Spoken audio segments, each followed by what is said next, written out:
하나님 말씀 보겠습니다. 신약성경 요한복음 제3장입니다. 요한복음 3장 22절로부터 30절에 있는 말씀입니다. 저와 여러분 한 절씩 교독합시다. 그 후에 예수께서 제자들과 유대 땅으로 가서 거기 함께 유하시며 세례를 베푸시더라.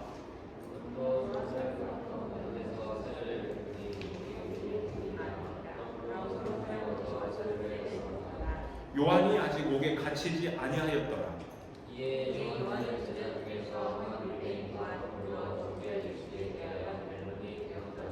그들이 요한에게 가서 이르되 랍비여, 선생님과 함께 요단강 저편에 있더니 곧 선생님이 증언하시던 이가 세례를 베풀매 사람이 다 그에게로 가더이다.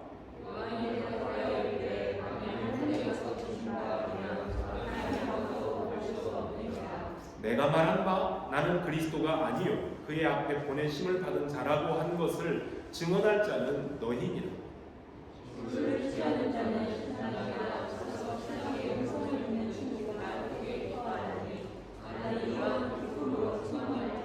같이 봉독합시다. 그는 흥하여야 하겠고 나는 쇠하여야 하리라 하니라. 아멘.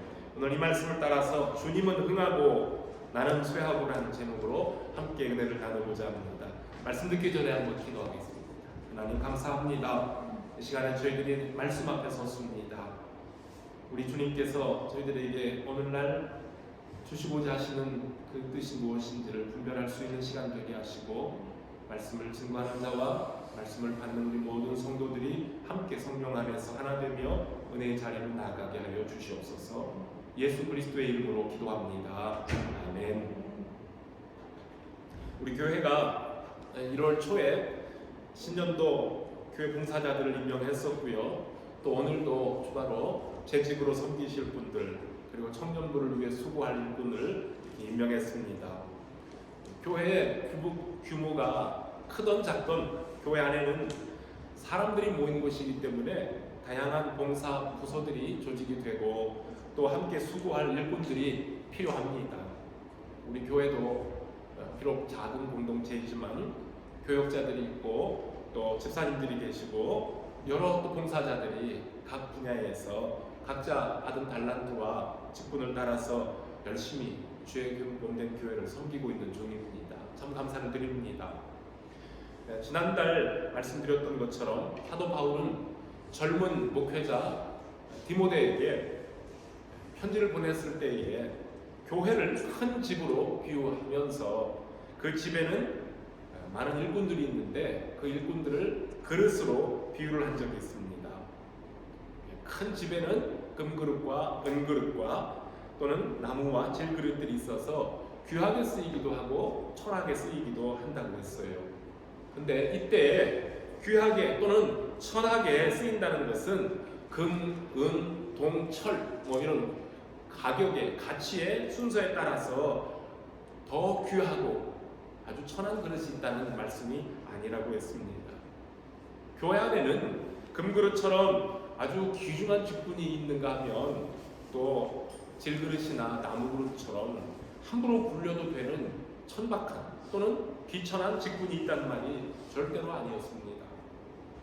말 그대로 큰 집에는 다양한 그릇들이 있는 것처럼 교회 안에는 다양한 일꾼들, 다양한 직분들이 있지만 주인 되신 하나님의 손에 붙들려 적절하게 쓰임받을 수 있도록 항상 깨끗하게 잘 준비되어 있는 그 그릇이 귀한 그릇이다.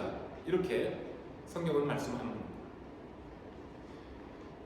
아까 기도도 해주셨지만 이제 3월에 실시될 우리 대한민국의 대통령 선거 후보자들의 사람 됨됨이를 살펴보고 있는 중입니다. 그런데 아쉽게도 안타깝게도 그냥 여기저기 이곳저곳 흠과 티가 너무 많이 드러납니다. 도무지 믿고 맡길 만한 그릇들이 못 되는 것 같다 해서 국민들의 마음이 다 갈려 있어요. 참 안타깝습니다. 염려가 큽니다. 나란 일을 맡은 공직자들이 매사에 깨끗함으로 국민들에게 본이 되어야 하는 것처럼 하나님의 집의 일꾼들 역시 윤리 도덕적으로는 물론이고 세속적인 욕심 같은 그런 때가 묻지 않고 깨끗하게 준비되어 있어야 우리 하나님께서 기쁘시게 사용을 합니다. 사도 바울이 교회 일꾼들을 그릇에 또는 도구로 비유한 것도 그런 의도였었습니다. 이제 2월이 시작됐고요. 2월 주일이 4번 주일이 있는데요. 오늘부터 몇 주간에 걸쳐서 2월에는 우리 재직들을 비롯해서 우리 모든 교우들이 같은 마음으로 즐겁게 실천하기를 바라는 헌신에 관계된 말씀을 준비하여 전하려고 합니다. 2월의 주제가 헌신이 되겠습니다. 우리가 자주 듣는 말입니다. 헌신. 또 교회들은 헌신 예배도 드립니다. 헌신이라는 말이 무슨 뜻입니까? 드리다 또는 드림이라는 우리 순 한국말로, 순 우리말로 헌신이라는 뜻을 정해보면 말 그대로 헌신은 한자어에서도 그렇지만 나의 몸을 드리는 것이 헌신입니다. 효녀 신청이가 앞을 보지 못하는 아버지 심학규의 눈을 뜨게 해주려고 공양미 300석에 팔려서 인당수에 몸을 던졌습니다. 몸을 드렸습니다. 정말 사랑하는 자기 아버지를 위해 몸을 던졌으니 그야말로 헌신입니다. 제가 드리는 질문이 좀 유치한 질문 같아요. 초딩 같은 질문이 될 수 있어요. 여러분, 우리가 하나님께 헌신한다고 하면 심청이처럼 그렇게 몸을 풍덩 던져야 됩니까? 당연히 아닙니다. 우리 하나님이 무엇인가 부족한 부분이 있으시거나 또는 모자란 부분이 있으셔서 우리들의 희생, 우리의 헌신을 대가로 없었던 능력이 얻어지시거나 영광을 얻게 되시는 그런 분이 아닙니다. 도리어 우리 하나님은 저와 여러분들을 위해서 사랑하는 독생자의 몸을 우리에게 주심으로 영원히 죽어 마땅한 우리 인생을 그 몸값으로 사주신 우리 생명의 주인이십니다. 그렇기 때문에 하나님께서 내 인생의 주인이심을 인정하고 그것을 항상 의식하고 살아가는 청지기, 심부름꾼으로서 주인에게 최선을 다하는, 충성을 다하는 그것이 헌신입니다. 하나님이 나에게 맡겨주신 생명이 있습니다. 나에게 허락하신 시간이 있고요. 물질도 있고요. 지혜도 있고요. 또 재능이 있습니다. 이 모든 것들을 사용해서 나의 주인 되신 하나님을 기쁘시게 해드리는 이 모든 것이 성경에서 말씀하는 헌신이 됩니다. 자, 헌신에 관한 말씀을 전하기 위해서 성경에 소개되어 있는 몇 인물들을 살펴보기로 하는데요. 오늘은 예수님보다 6개월 먼저 이 세상에 태어나서 자기 임무를 완수하고 그런데 너무나 아깝고 이른 나이에 세상을 떠난 세례 요한의 헌신을 모델로 삼아보고자 합니다. 세례 요한은 구약의 모든 선지자들이 그토록 소망하고 기대했던 구원자를 가장 가까이에서 만나 뵀어요. 또 그 예수 그리스도 구원자 메시아를 많은 사람들에게 직접 소개를 했던 참 영광스러운 사역자였고 구약의 선지자로서는 마지막 선지자가 됩니다. 사복음서의 저자들이 예수님의 공생의 시작을 알릴 때 입을 모아 한 목소리로 세례 요한과 예수님의 만남을 소개하고 있습니다. 예수님은 본래 세례 요한의 친척이었습니다. 친척이었기 때문에 아마 두 분은 어려서부터 서로 알고 지내고 있는 개인적인 그런 만남이 있었을 겁니다. 그런데 요단강에서 세례를 베풀고 있던 요한에게 세례를 받으셨던 그 일은 예수님으로는 공적이고 특별한 세례 요한과의 만남이 됩니다. 예수님이 세례를 받고 물에서부터 올라오실 때에 하늘이 열리고 성령이 비둘기같이 예수 그리스도 위에 머물며 하늘로부터 소리가 들리기를 이는 내 사랑하는 아들이요 내 기뻐하는 자라 하는 소리가 들렸던 그날은 하나님 나라 왕의 대관식이 열렸던 아주 영광스러운 날이며 예수님께서 세상을 위한 구주로서 공적인 사역을 시작하게 되었음을 선언하는 특별한 사건이 됩니다. 요한이 광야로 나와서 죄사함을 받게 하는 회개의 세례를 전파하자 온 유대 지방과 예루살렘에 있던 사람들이 요한에게로 몰려와서 자기들의 죄를 자복하고 요단강에서 세례를 받기 시작합니다. 요한을 만나러 유대 광야로 나아가는 사람들이, 군중들이 엄청나게 많아지자 궁금하고 또 두려움이 생겼던 예루살렘에 있는 제사장들과 레위인들이 심부름꾼을 요한에게 보냅니다. 그리고 그 사람이 누구인지 조사해서 알아보고 오라고 합니다. 혹시 그가 성경에서 예언한 그리스도일까? 아니면 그리스도보다 먼저 오리라고 예고된 엘리야가 아닐까? 그것도 아니라면 모세가 예고했던 그 선지자가 아닐까? 궁금하여서 어쩔 줄 몰라 하며 가서 빨리 요한에 대해서 알아보고 오라고 합니다. 당신은 누구요? 라고 질문을 받은 요한은 나는 당신들이 생각하고 있는 그리스도가 아닙니다. 그리고 나는 엘리야도 아닙니다. 나는 그 선지자도 아닙니다. 분명하게 자기의 정체를 밝혔습니다. 여러분, 사람들의 관심과 인기를 한 몸에 받게 되면 내가 정말 세상을 구원할 메시아인가? 라고 엉뚱한 마음을 품게 되고 소위 말해서 구세주 놀이에 빠져버리는 사이비 교주들이 많이 생깁니다. 옛날이나 지금이나 이러한 구세주 놀이에 흠뻑 젖어있는, 목에 힘이 들어가고 목소리가 달라지고 사람들 앞에서 영웅놀이를 하고 있는 그러한 인물들이 종종 나타납니다. 마치 내가 무엇이나 되는 것처럼 사람들로부터 주목을 받게 되니까 어깨가 으쓱해지는 겁니다. 그런데 여기 오늘 성경의 세례 요한은 자신을 따르는 사람들이 많아져서 나 자신을 나타내고 자랑할 기회가 왔음에도 불구하고 단호하게 아닌 것은 아니라 하면서 태도를 분명하게 했습니다. 네가 그리스도도 아니고 엘리야도 아니며 그 선지자도 아니라면 그럼 너는 너 자신을 가리켜 무엇이라고 하느냐? 라고 또 질문을 받습니다.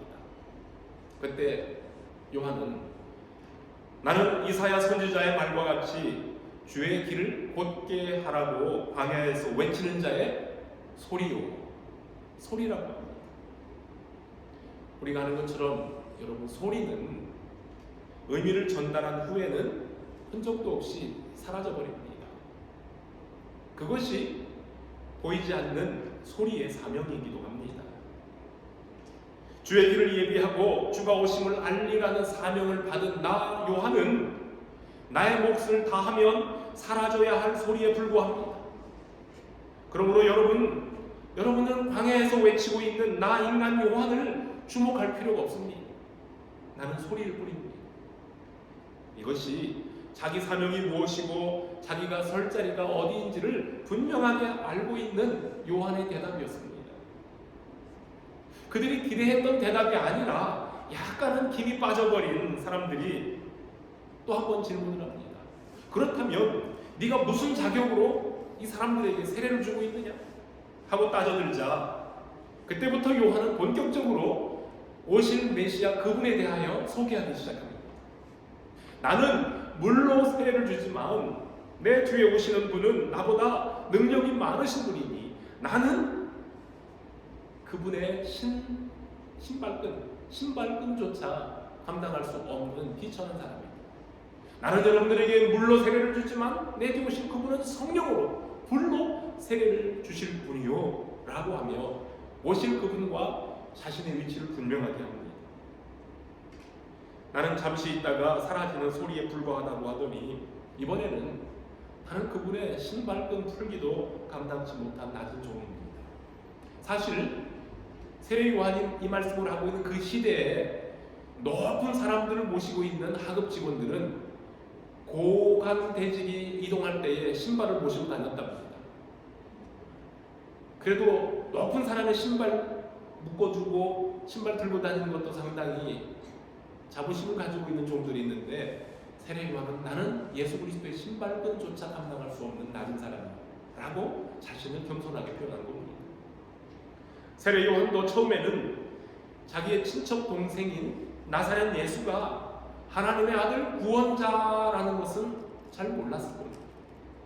그러나 그 한 가지 확실하게 알고 기다렸던 것은 성령이 그 위에 내려와 누구 위에 머무는 것을 보면 그가 바로 성령으로 세례 주는 사람인 것을 알라 하신 하나님의 말씀을 마음에 두고 있었습니다.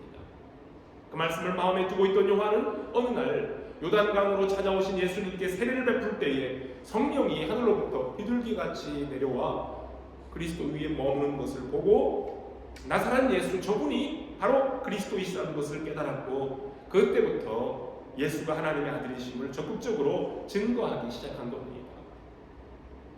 그런데 또 어느 날 요한이 제자들과 함께 서 있을 때에 예수님이 그들 앞을 지나가시자 요한이 하던 말입니다. 보라, 예수님을 가리키면서 보라, 세상죄를 지고 가는 하나님의 어린 양이로다. 세례 요한이 하는 말을 들었던 요한의 곁에 있던 제자들 그 중에 두 사람이 예수님이 과연 어떤 분인가 알고 싶어서 당장에 예수님을 따라갔습니다. 그때 예수님을 찾아간 두 제자 중에 한 사람이 누굽니까? 베드로의 형제 안드레였어요. 그리고 안드레는 예수님께서 12제자를 선발하실 때에 제일 먼저 예수님의 제자로 임명을 됐던 사람이기도 합니다. 여러분, 오늘까지는 나를 따르던 나를 추종하던 제자들이 어느 날 갑자기 탁 등장한 새로운 선생님에게로 막 옮겨가는데 세례 요한은 그 광경을 보면서도 그것을 당연한 것으로 여겼고 도리어 사람들을 예수님께로 보내주면서 그분을 따르도록 인도했습니다. 우리가 오늘 아침 읽었던 이 요한복음 3장의 말씀은 바로 이런 일이 있고 또 며칠이 지난 다음에 요한이 자기의 제자들에게 다시 한번 예수님에 대해서 증거한 말씀입니다. 예수님이 공생의 초기에 잠시 유대 지방으로 내려와서 제자들과 함께 다니실 때에 많은 사람들이 예수님께로 몰려와 세례를 받기 시작합니다.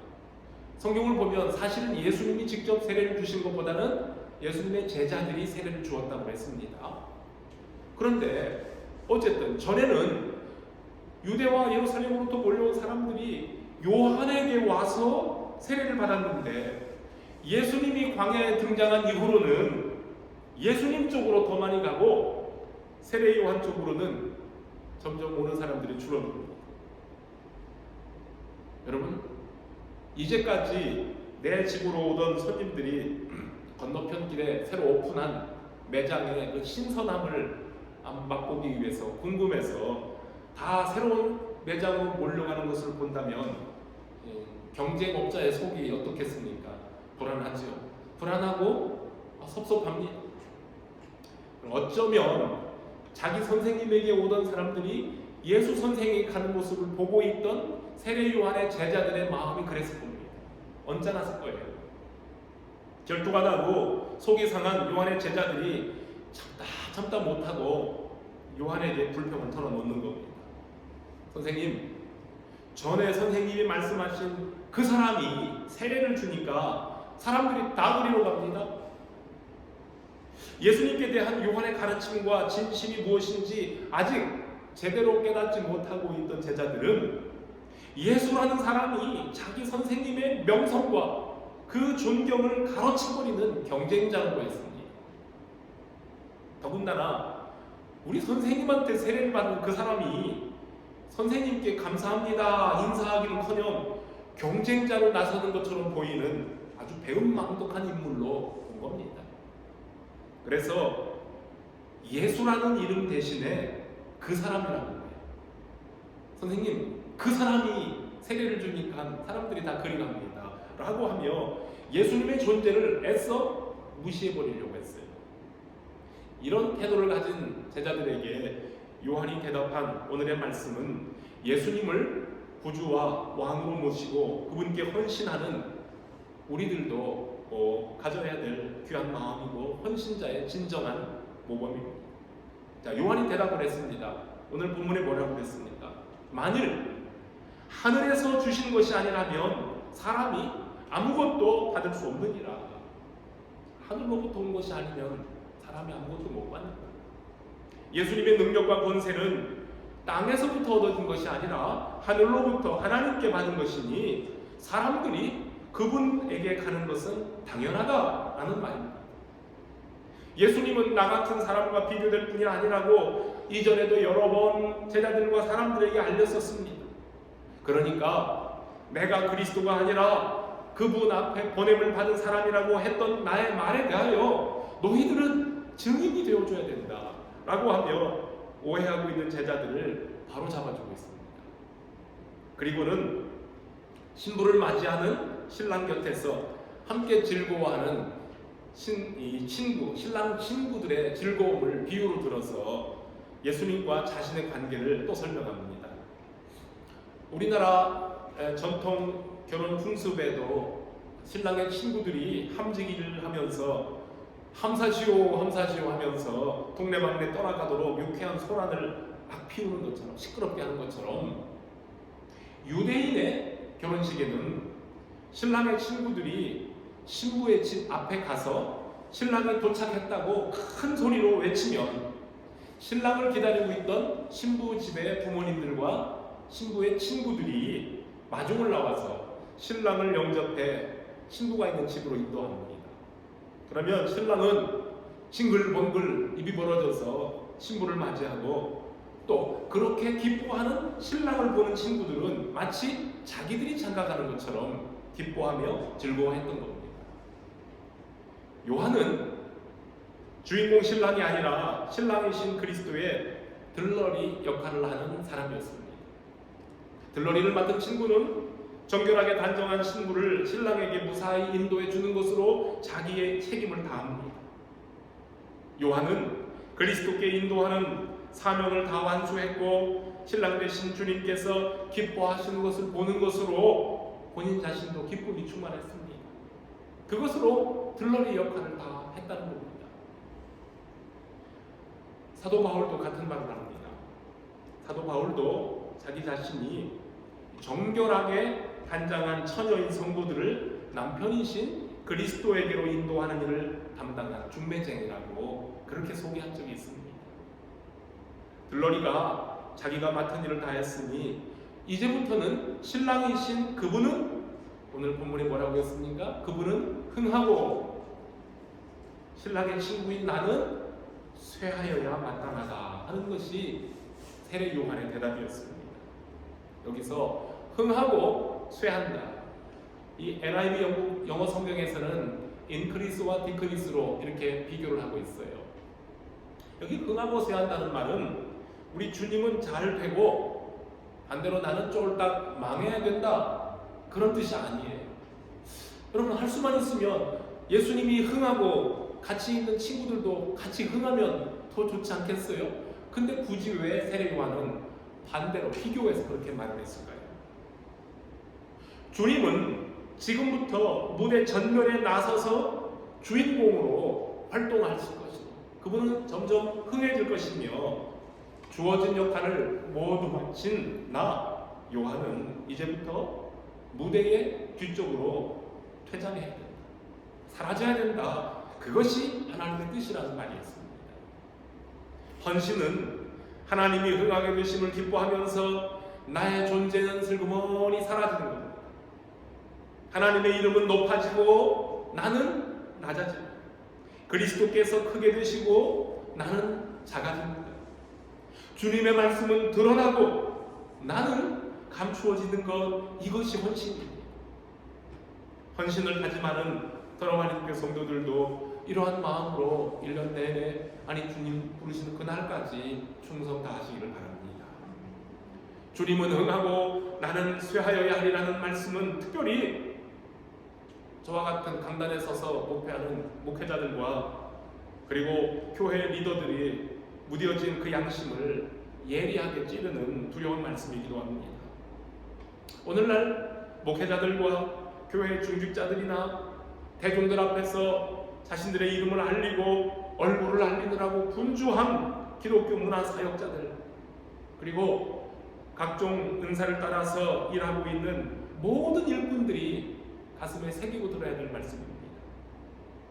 주님께서 흥하시고 나는 쇠어야 마땅한 건데 예수 그리스도의 높으신 이름을 이용하여 내가 높아지고 내 이름을 세상에 알리며 내가 영광을 누리며 욕심을 내어서 이득을 취하는 동안 주님의 이름은 온데간데 없이 사라져버리는 불행한 일들이 흔하게 나타납니다. 그리스도의 길을 예비하는 일에 자신의 일생을 들였던 요한은 헤롯 안디바의 부정한 결혼을 책망한 것 때문에 미움을 받아서 감옥에 갇혔습니다. 예수님의 공생애가 본격적으로 궤도에 오르고 있을 즈음에 요한은 목이 잘리는 참수형을 당함으로써 주님의 길을 곧게 하는 자로서의 생애를 못다 마감해버리고 맙니다.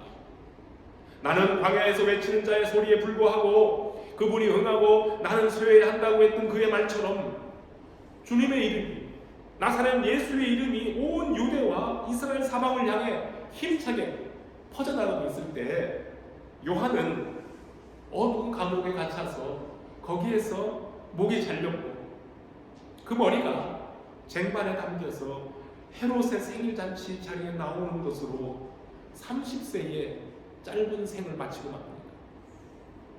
주님의 길을 예비하러 세상에 왔던 요한은 이렇게 주님을 위해 그의 삶을 모두 드렸던 헌신자였습니다. 비록 그의 최후가 사람들 눈에는 처참하고 허무한 듯이 보였지만 예수님은 세례 요한을 가리켜 뭐라고 하셨습니까? 요한은 켜서 비치는 등불이다. 어둠을 밝히는 등불이다 했습니다.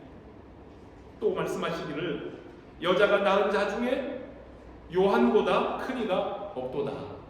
여러분, 세상에 태어난 엄마에게서 태어난 사람들 중에 요한보다 큰 사람은 없다 하고 주님께서 인정해 주셨습니다.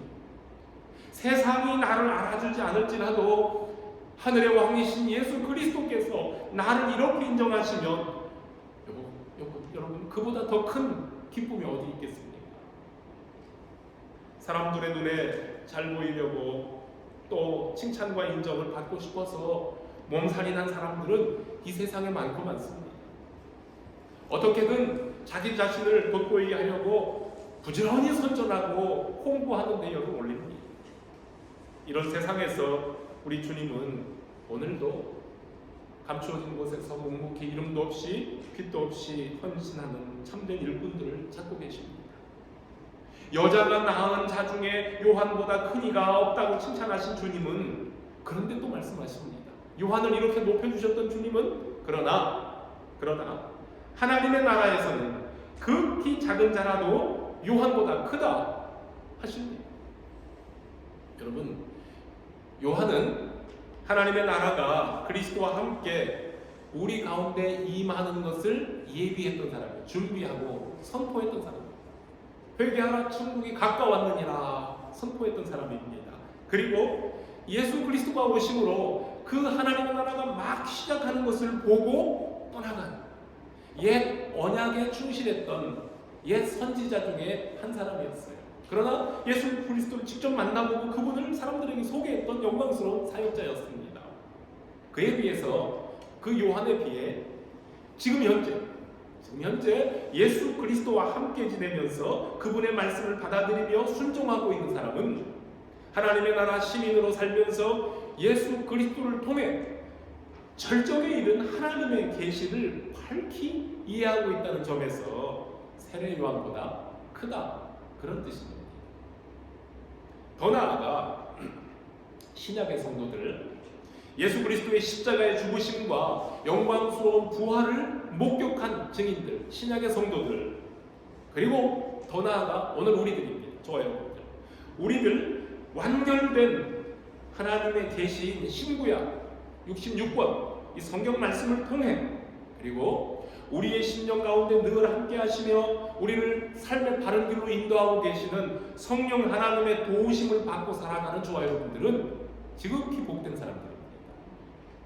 구약의 위대한 선지자들과 세례 요한은 하나님의 나라를 멀리서 바라보고 고대했던 위대한 선지자들이었다면 그 하나님의 나라가 임하여 그 나라의 백성으로 오늘을 살고 있는 우리는 세례 요한보다 더 복이 있다는 점에서 요한보다 크다, 천국에서는 지극히 작은 자라도 요한보다 크다라고 주님께서 말씀하신 겁니다. 오늘도 이름도 없이 빛도 없이 지극히 작은 자로서 주님께 헌신하는 모든 일꾼들에게 주께서 해주신 이 말씀이 위로와 소망이 될 수 있기를 바랍니다. 나를 위해 목숨을 버리신 주님의 희생이야말로 모든 헌신의 최고봉입니다. 예수님이 우리를 위해서 당신의 몸을 주신 것보다 더 큰 헌신이 어디 있겠습니까? 아버지의 뜻을 이루시려고 자신을 제물로 드리셨던 예수님이야말로 헌신의 진정한 종결자, 주님이 최고의 헌신자입니다. 여러분이 주의 몸된 교회를 위해 맡고 있는 직분이 그 책임이 무엇이든지 그 섬김이 우리 주님께 기쁨이 되길 바랍니다. 그리고 우리는 교회 안에서만 헌신자들이 아닙니다. 교회뿐만 아니라 여러분들이 주님의 이름을 들고 나아가 살고 있는 세상의 모든 곳에서 여러분들이 섬기고 있는 그 자리에서, 거기가 학교이든 여러분들의 일터이든 여러분들의 가정 주방이든 그곳이 어디든 여러분들이 만나는 이웃들과의 관계에서 모든 일들을 통해 하나님의 영광이 힘차게 선포될 수 있기를 간절히 바랍니다. 하나님 나라의 주인이신 주님의 능력을 힘입어 그렇게 살아가라고 주님께서는 십자가에서 우리를 구원해 주셨고, 그 사랑을 이웃과 나누며 살라고 저와 여러분들을 세상으로 보내셨습니다. 그러므로 오늘 말씀처럼 주님은 흥하고 나는 쇠하여야 하리. 나로 인해서 주님의 이름이 영광 받으시고 높아지시기를 오늘도 우리가 다짐하며 세상을 향해 나아갈 수 있기를 간절히 바랍니다. 같이 기도하겠습니다. 아버지 하나님 감사합니다. 세례 요한이 예수님보다 6개월 먼저 세상에 나와 하나님께서 맡겨주신 귀한 사명을 잘 감당하고 그분은 흥하고 나는 쇠하여야 마땅하리라 하더니 예수님의 복음이, 예수님께서 온 유대와 갈릴리 그리고 광야를 향해서 힘차게 뻗어나갈 때에 요한은 감옥에 갇혀 쓸쓸하게 참수형을 당함으로 그의 삶을 마감하고 세상의 무대에서 사라져갔습니다. 그럼에도 불구하고 우리 주님은 세례 요한은 여인이 낳은 자 중에 가장 큰 사람이라고 칭찬해 주셨습니다. 더구나 우리 주님은 하나님 나라에서는 아주 작은 자라도 세례 요한보다 더 크다 하시며, 오늘 이 말씀을 받고 있는 저희들 주의 이름으로 하나님이 맡겨주신 일을 감당하며 세상에 나가 주의 복음을 나누는 우리들이 또한 하나님 앞에서 귀하고 큰 자들이라고 우리를 인정해 주시니 참으로 감사를 드립니다. 하나님 부끄럽고 연약한 저희들입니다. 저희들을 통해서 주님의 말씀이 더 높아지고 하나님의 이름이 영광을 나타나며 성령 하나님의 역사가 우리들 통해서 계속하여 세상을 향해 널리 선포되고, 우리들은 비록 무명이지만 항상 하나님의 은혜로 인하여서 주님이 흥하신 것을 보면서 기뻐하는 친구의 마음 갖게 하여 주시옵소서. 한 주간 세상에 살 때에 저희들에게 주신 기쁨과 감사로 충만하기를 소원하고 예수 그리스도의 이름으로 기도합니다.